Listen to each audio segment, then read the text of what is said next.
Njombe Net Event 2026, tumaini lenye baraka. Umekumbuka kumsalimia uliyekaa karibu naye? Ni kuombe msalimie, mshike mkono msalimie. Kama hakusalimii, hama mahali hapo, huenda sio mtu mwema. Asante sana, Mungu awabariki sana mnaotufuatilia kupitia vyombo vyetu vya habari, na wale mlioketi mahali hapa niwaalike kabisa katika kipindi chetu pendwa, kipindi cha familia. Na jana tuliangalia maana ya ndoa. Tukasema ndoa ni muunganiko wa mwanamume na mwanamke ambao wamekubaliana kuishi mume na mke. Hilo neno tusilisahau. Wazazi, nilikazia sana jana, wale mlioko mahali hapa, kwamba ni muunganiko wa mwanamume na mwanamke. Kwa sababu dunia ya leo, hili msipolifahamu, dunia ya leo imebadilika sana.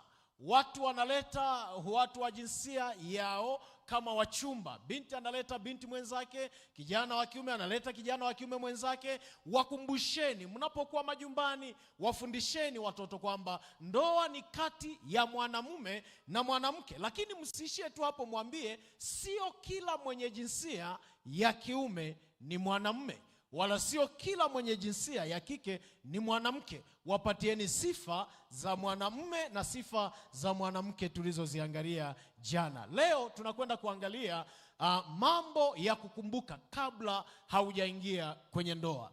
Kwa nini tunajifunza habari za ndoa? Kwa nini ni muhimu tujifunze habari za ndoa? Nataka nikupe sababu 6 kwa nini tujifunze habari za ndoa. Sababu ya kwanza, ndoa ni chuo pekee ambacho watu hupewa cheti kabla hawajaanza masomo na kabla hawajafanya mtihani. Yaani unapewa cheti ndipo unaanza masomo. Hiki chuo sio cha kawaida. Na kama kuna kitu ambacho watu wanapaswa wajifunze kwa undani, ni swala la ndoa, kwa sababu mtu anapewa cheti kabla hajaingia kwenye masomo. Namba 2, ndoa ni chuo ambacho mtihani wake hauwezi kuangalizia. Mtu asikwambie angalizia kwenye ndoa ya fulani. Ndoa ina mtihani ambao kwanza hauna past papers. Yaani hata kama mtihani unafanana, namna walivyosolve ule mtihani hauwezi kufanana na wewe utakavyosolve. Kwa hiyo sababu ya pili kwa nini tujifunze habari za ndoa, kwa sababu ndoa haina namna ya kuangalizia. Kila mmoja anakoma kivyake. Na nikwambie, usiangalizie hata kwa ndoa ya mzee wa kanisa wala ya mchungaji wala ya paroko. Huyo naye ana ya kwake.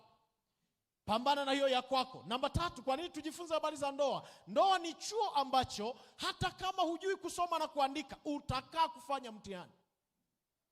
Yaani kinabeba wote, wanaojua kusoma na wasiojua kusoma wataufanya huo mtihani. Yaani usije ukasema mimi sijui kusoma na kuandika kwa hiyo sitafanya mtihani. Wote watafanya mtihani. Sababu ya 4, kwa nini tujifunze habari za ndoa?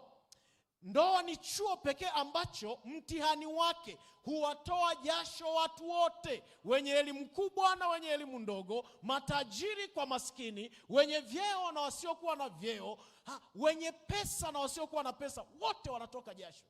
Hamjawahi kuona mtu kule ofisini anapigiwa saluti, akifika tunasema yes boss, ila akifika nyumbani kama mama kanamwambia pitisha begi lako hapo ndani, hakana muda naye.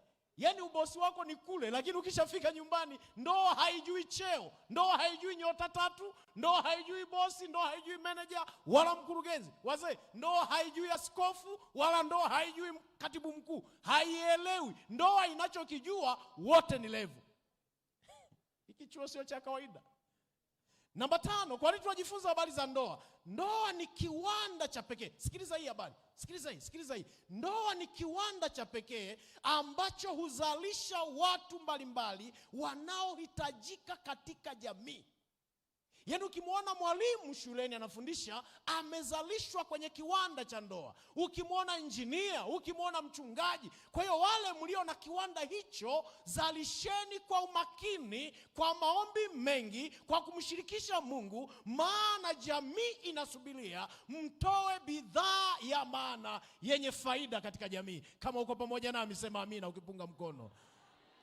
Namba 6 na mwisho, kwa nini tujifunze habari za ndoa? Ndoa ni taasisi pekee ambayo hufunua upendo wa Mungu kwa wanadamu. Yaani ukitaka kuangalia Mungu anampendaje mwanadamu, unaangalia ndoa.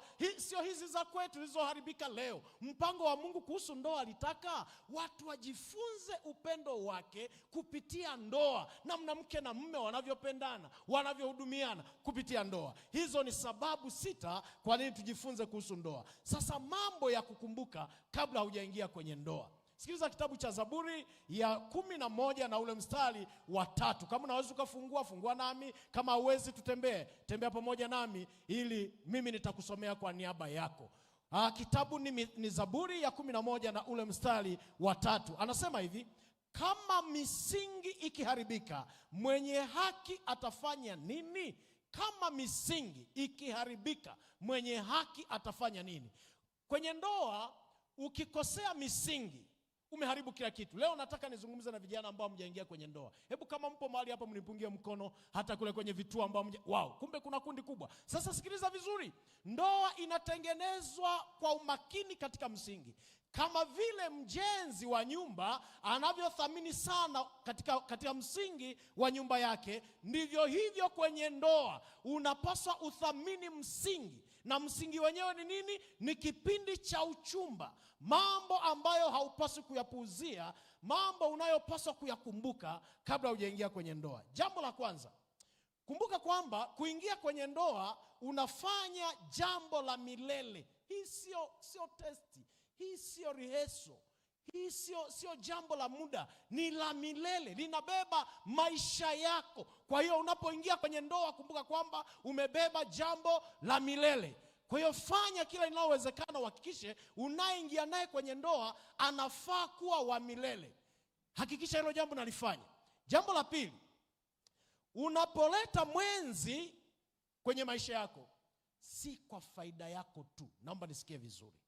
Unapoleta mwenzi kwenye maisha yako, si kwa faida yako. Na sisi jamii tunatarajia huyo mwenzi atufai. Unasema, sasa mchungaji, mnataka kuniingilia maamuzi yangu. Kwa nini niamue kwa kumfuata ninyi jamii? Sisi ndio tunaonufaika sana kuliko ninyi. Hebu sikiliza vizuri. Wakati wewe unamuita mume, sisi tunamuita baba, sisi tunamuita mjomba, sisi tunamuita mchungaji wetu, sisi tunamuita shemeji. Kwa hiyo utagundua wewe una jina moja tu kwake, mpenzi. Sisi tuna majina mengi: shemeji, mjomba, kaka, baba mdogo. Kwa hiyo tuchagulie baba kwa umakini. Mbonyeza jirani yako, mwambie pastor endelee awaweke ituo. Wakati wewe unamuita mke, sikiliza vizuri. Wakati wewe unamuita mke, sisi tunamuita mama, sisi tunamuita shangazi, sisi tunamuita mjomba, tunamuita shemeji. Kwa hiyo hakikisha unapochagua, unachagua mtu ambaye atatufaa kumuita majina hayo kwa uangalifu. Hiyo ni sababu ya pili. Unapaswa ukumbuke hicho. Sasa kuna watu wanasema, mimi nachagua ninavyojua mimi. Sawa, wewe umeangalia mguu mzito, sisi tunaangalia ulimi wa mama. Sasa sisi watoto, unajua sisi watoto hatuna cha kufanya na mguu wa bia. Mguu wa bia ni kwako. Ila sisi watoto tunataka mama mwenye roho nzuri, atakayetupenda, atakayetutunza vizuri. Kwa hiyo unapochagua, hakikisha kwamba unachagua mtu ambaye wewe unaporidhika kwamba nimechagua mtu ambaye ana umbo zuri. Je, ulimi wake utafaa kulea watoto wako? Namba 3.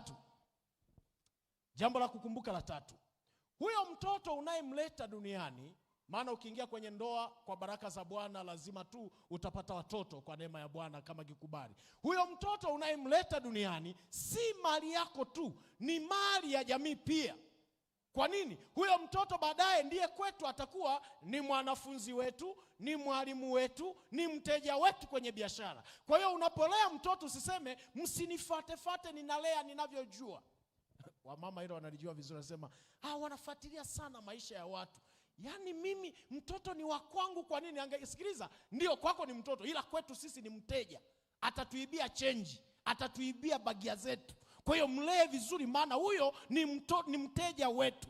Huyu kwetu ni mwanafunzi. Tunataka mwanafunzi bora. Unapomruhusu nyumbani anapanda juu ya meza anaruka, maana yake unatuambia hata atakapokuja kwetu akiwa mwanafunzi wetu atapanda juu ya madawati na kupiga sarakasi. Tuletee mwanafunzi aliye bora. Kwa hiyo sio tu swala la mtoto, ni swala la faida ya jamii. Namba nne, unapotafuta mwenzi wa maisha ni zaidi ya mpenzi. Unajua vijana wengi, ndio maana nimesema vijana msikie vizuri. Vijana wengi huwa wanaishia tu kusema honey, dear, love na nini nyingine, chocolate, apple na kadhalika. Yote hayo weka tu. Lakini sikiliza, unapotafuta mwenzi, unatafuta mbeba maisha yako. Amebeba hatima ya maisha yako. Ni swala la uzima na mauti. Yaani huyu ndiye atakayeamua unaingia peponi au unaingia kuzimuni. Usicheze sana na mwenzi. Kuna watu wanasema apambane kivyake, kila mmoja safari yake ya kwenda mbinguni. Umesahau wewe na yeye ni mwili mungapi jamani? Kwa hiyo sijui akasema, na ndio maana huwa na challenge hata wale wanaowahi kwenda ibadani. Anasema sikucheleweshe maana yeye haendi. Anakimbia anaenda ibadani, anaacha mwenzi wake nyuma, anasema kila mmoja na njia yake. Sikiliza, ni sawa na kupeleka mguu mmoja kanisani, mwingine umeuacha nyumbani, anasema ngoja mguu wa kulia utangulie kanisani, wa kushoto ubaki. Ninyi ni mwili mmoja. Kwa hiyo kumbuka kwamba mwenzi ni mbeba hatima wa maisha yako. Namba tano. Wale ambao umebarikiwa kupata watoto katika familia zenu, mtoto ni zaidi ya mtoto. Kumbuka hicho kitu. Mtoto ni zaidi ya mtoto. Hapa katikati nitazungumzia habari ya mwanamke anavyopaswa kulea mtoto akiwa tumboni. Wakati sisi tunaona mama ni mjamzito, amebeba mtoto, katika kitabu cha Mwanzo Biblia inamwambia Raheli amebeba mataifa mawili katika tumbo lake. Wewe unaona mtoto, lakini mbingu zinaona mataifa. Kwa hiyo ni zaidi ya mtoto, ni mataifa.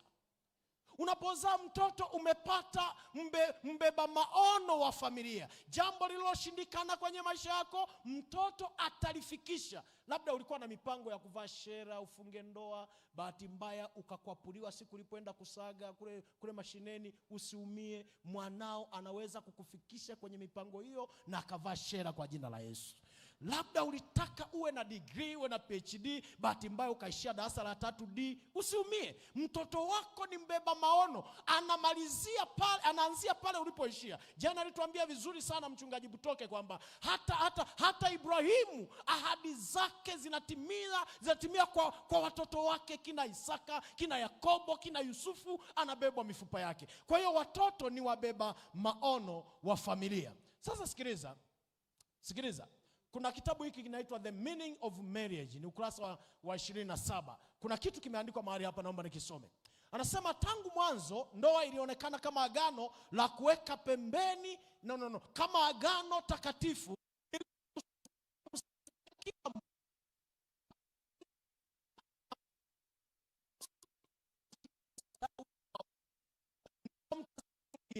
Ndoa ilikuwa ishara ya upendo wa Mungu kwa mtazamo mwingine, ilikuwa kwa ajili ya manufaa ya jamii nzima. Usiingie kwenye ndoa ukasema najiburudisha mimi mwenyewe. Ndio maana zamani wazee mlioko mahali hapa, wale wazee mlio na miaka 60 na kuendelea, zamani kijana singeingia kwenye ndoa kabla haja consult wazee wake. Kwa nini? Maana kile ambacho alikuwa anakileta nyumbani, athari yake ilikuwa inakwenda moja kwa moja mpaka kwa jamii yake. Ndio maana walikuwa wanauliza, utasikia mzee anakuambia usioe kwa fulani. Kwa nini? Wale watu wana mkono. Sasa nyinyi mmekutana tu chuoni hapo, haujui kama ana mkono hana mkono, umeshabeba tayari umeenda kutambulisha.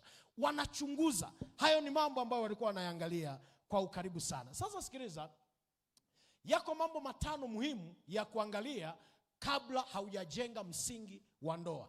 Nifuatilie kwa haraka mahali hapo. Ndoa ni kama nyumba. Kadiri unavyojenga, kama vile unavyojenga nyumba, kuna mambo 5 ya kuzingatia na kuangalia kabla haujaingia katika kujenga msingi wa ndoa. Jambo la kwanza, fanya utafiti ili kujua aina ya udongo wa eneo lako. Mainjinia watanielewa vizuri mahali hapo. Kabla hujajenga nyumba yako, fanya kitu wanaita soil test and soil analysis. Jaribu huo udongo. Tuna aina 3 za udongo. Tuna mfinyanzi, tuna kichanga na tuna tifutifu. Sasa unapoingia kwenye ndoa, muelewe mwenzi wako ni aina gani ya udongo. Udongo mfinyanzi una sifa ya kung'ang'ania. Sasa ukiingia kwenye ndoa na mtu mwenye sifa ya udongo mfinyanzi, kumbuka ni mtu wa kung'ang'ania. Aking'ang'ania katika mema, una bahati. Hao ndio wale watu ambao atapigwa, atateswa, lakini haachii ndoa. Lakini aking'ang'ania katika mabaya, atakukumbusha mpaka dhambi ya kipindi cha Elimino. Maana ni king'ang'anizi, ni udongo wa mfinyanzi, hajui kusamehe. Mtakaa kabisa mtambizana, mke wangu sasa yameisha, mme wangu hebu tufumbe macho tuombe. Mnaomba kabisa, lakini baada ya mwaka mmoja atakwambia ole wako tena ufanye kama ulioyafanya mwaka ule. Udongo wa mfinyanzi, wang'ang'anizi haujawahi kuona. Bahati nzuri huyu mtu akupende, akikupenda utaenjoy. Hautampigia simu kwa wiki, yeye atakupigia. Hautamtumia hela ya mahitaji, yeye atakutumia. King'ang'anizi. Namba 2, kichanga, wenye sifa ya udongo wa kichanga. Hebu sikia hapa kidogo. Udongo wa kichanga, wale ambao wamewahi kusanya kifusi cha mchanga, unaweza ukaweka mchanga hapa kifusi, baadaye ukakuta eneo lote hili limejaa mchanga. Hawa watu wana sifa ya kutokushikika. Wanataka kusanywe kila wakati. Ni wakupetipeti. Pole, unajua hata kama amekosea yeye, anataka wewe ndiye uombe msamaha. Na utamjuaje huyu mtu? Mkianza kujadili kosa, atapanda juu ahakikishe anakushusha chini, wewe ndiye uombe msamaha. Udongo kichanga, tukutane hewani kwa mkono. Watu wa kudeka, watu wanaotaka kudekezwa. Faida ya hawa watu wa udongo wa kichanga ni watu wa kuachilia, maana sio mfinyanzi. Yaani sikiliza, anaweza akakufumania hapo hapo akakwambia Biblia imesema tusameheane 7 mara 70. Hana kinyongo na mtu, ni mtu wa kuachilia. Lakini bahati mbaya ni don't care.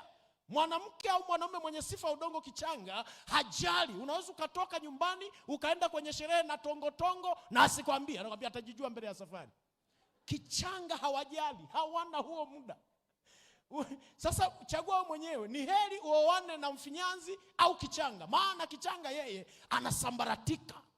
Ukimuaga kwamba ninaenda nchi za nje kusoma miaka 5, utakuta ameshaolewa, amezaa na mtoto mwingine. Akikuaga ninakwenda semina kwa wiki moja, anapata mwanamke mwingine kule. Maana ni udongo kichanga, hautulii. Udongo wa 3 unaitwa ni udongo tifutifu. Huu udongo tifutifu una mazuri yake na magumu yake. Hebu nisikie vizuri. Sifa yake, una vumbi jingi. Kaupepo tu kakipiga tu kidogo, unaona vumbi linaruka. Sasa kwenye wale mlio kwenye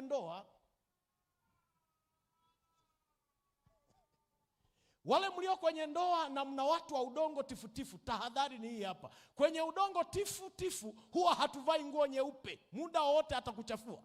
Ndo wale mko kwenye lesoni, mwalimu anasema samahani mzee Mabura, hebu ongezea neno. Unataka kunyosha ongezee, mwenzi wako anafishoza, wangemjua huyu mbwa mambo yake. Simameni tuombe. Simameni tuombe. Kesho tutaanzia mahali hapo kwenye udongo. Weka mahali hapo kituo, halafu tutaanzia mahali hapo. Aina 3 za udongo. Sasa ukishajua udongo huo ufanye nini? Ukishamjua mwenzi wako ni mfinyanzi, ni kichanga, ni tifutifu, ufanye nini? Usimrudishe nyumbani. Nitakuelekeza kesho jambo la kufanya. Karibu ungane nami. Baba yetu na Mungu wetu wa mbinguni, tuna mambo ya kukumbuka kabla hatujaingia kwenye ndoa. Wako waliochelewa, lakini nakushukuru maana umetuleta hapa ili tupate tumaini lenye baraka, mahali ambapo tutakuja kujifunza namna ya kukarabati mambo yaliyoharibika. Na mtumishi wako atakaposimama kuinua mioyo yetu juu, ruhusu ndoa zetu zilizoharibika zikakarabatiwe kwa jina la Yesu. Asante sana maana umekuwa nasi, katika jina la Yesu Kristo tunaomba na kushukuru. Amen. Bwana awabariki sana.